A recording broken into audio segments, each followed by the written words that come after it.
Hello, welcome back to my channel. So let's talk about this last eventful episode of Mama June Road to Redemption. So first, Mama June, she's been ducking and dodging production for weeks now, and she finally called them up and had them come to her hotel to talk to them, and she said that the last few months have been the worst time of her life, period. And she's sober, so that says a lot. Is she sober, saying it's the worst few months of her life? Because most people who are in recovery go through some of the worst times in their lives while they're using.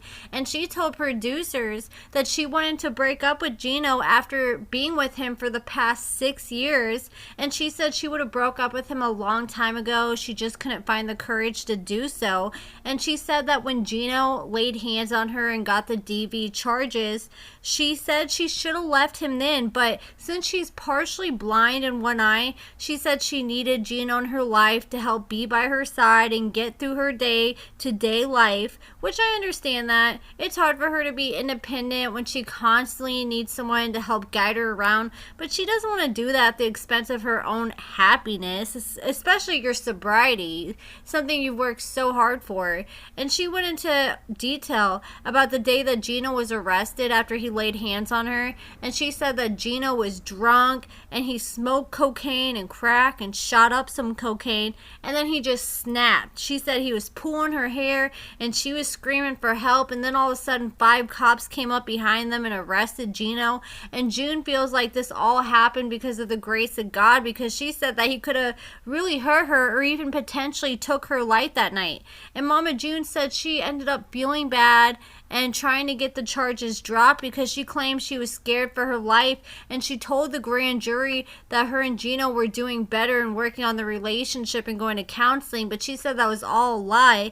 And June said Gino always told her she was crazy, making her think she was the issue, but she said she wasn't crazy. It's just Gino would gaslight her and then call her crazy after he made her act crazy as a result of his own actions. So the producers asked June if she thought maybe it was easier for her to stay in a relationship with Gino when they're using drugs, and now that they aren't using drugs, it's a lot more apparent how screwed up Gino is, and she can't numb the pain. And June replied that she should have left Gino in the casino the night after Gino got out, after he laid hands on her, and she claimed that Gino was messing with every single girl in the casino that day. And I also feel like the producers were kind of somewhat spot on with the using part, because she probably settled for Gino's behavior while she was using because she was distracted with the drugs. But now that she has to deal with that sober, it's a lot harder to ignore all that when you're clear-minded. And that's the thing, because I'm in recovery myself, and I've been through very similar things with people when I dated them. Like, we came together because we had the same interests and hobbies, and that was getting high. But once I got sober and started understanding everything around me, I realized that person I was dating while I was using, I no longer had anything in common with, because we didn't use anymore, and I really didn't know this person at all. And so I'm sure it was hard for her to get the courage to leave Gino, because she knew they had that bond together for so long, and she probably also figured, well, he's seen me at my worst and still stuck by me, so he deserves to see me at my best. Like, I can understand where it'd be so hard to let go of someone like that after you got so much time invested in history together.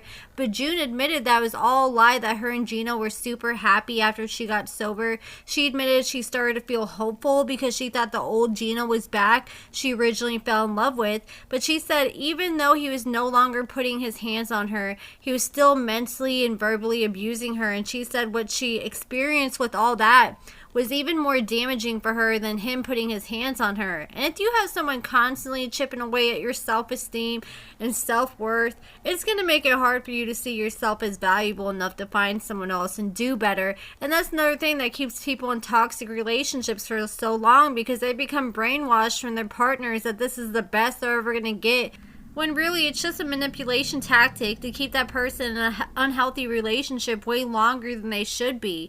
And June admitted that she kind of feels like a hypocrite, because she's always the one telling people to get out of a toxic relationship and they can do better. But June said when she was actually living it herself, it was difficult for her to take her own advice and convince herself that. Like they say, like, a lot of things are easier said than done. However, now that she's sober, she said she sees how bad Gino is for her, so she wants to part ways with him. So she said she's willing to meet up with Gino in person and tell him that she is done with him. So then June called up Pumpkin to tell her, Dodo, and Alana that she was leaving Gino this time. She was done, and she was serious. And they didn't really believe her because she said this last time she was going to leave Gino at his sentencing, but then when his court date got continued, she ended up chickening out. So Dodo ended up driving out there and met up with June at Gino's sentencing, and June thought that Gino would go to prison and it'd be a good reason for her to break up with him and she'd get the easy way out. But instead of him getting behind bars, he just got put into a community corrections program. But June ended up following through. She ended up breaking up with Gino and telling him she was done. Right outside the courthouse, she told Gino that they're just way too toxic for each other. And she told him that she needed to break up and asked him not to bash her on social media. And right after they broke up, June jumped into Dodo's car and they went to Pumpkin's to meet Pumpkin's baby boy for the first time. And Pumpkin and Josh's son is so adorable with that cute little red hair. And for those of you guys who don't know, spoiler alert, Pumpkin's currently pregnant with twins. So that house is going to be super full once they get here. Thank God she got a bigger house.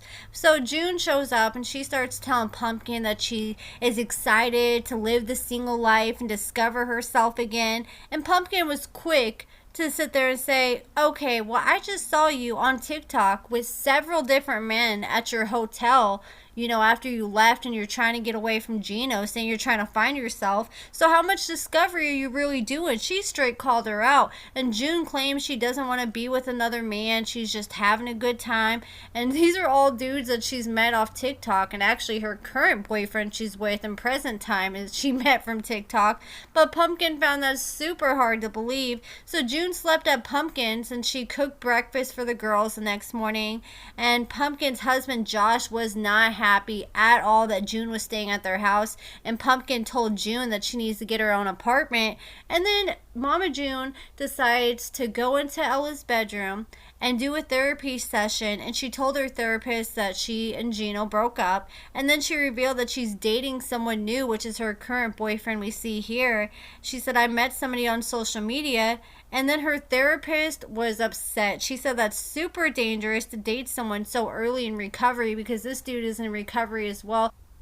Especially when you're getting right out of a 6-year relationship. You're not giving yourself any time whatsoever to heal or to find yourself or discover yourself like June was saying. It was literally days before June jumped into her next relationship. And, you know, honestly, that probably is a good reason why she did finally decide to leave Gino, because she had someone on layaway and she was excited for that new relationship. But that's it for this video, guys. Let me know your thoughts in the comments below. Make sure you give this video a thumbs up, subscribe, and thank you so much for watching.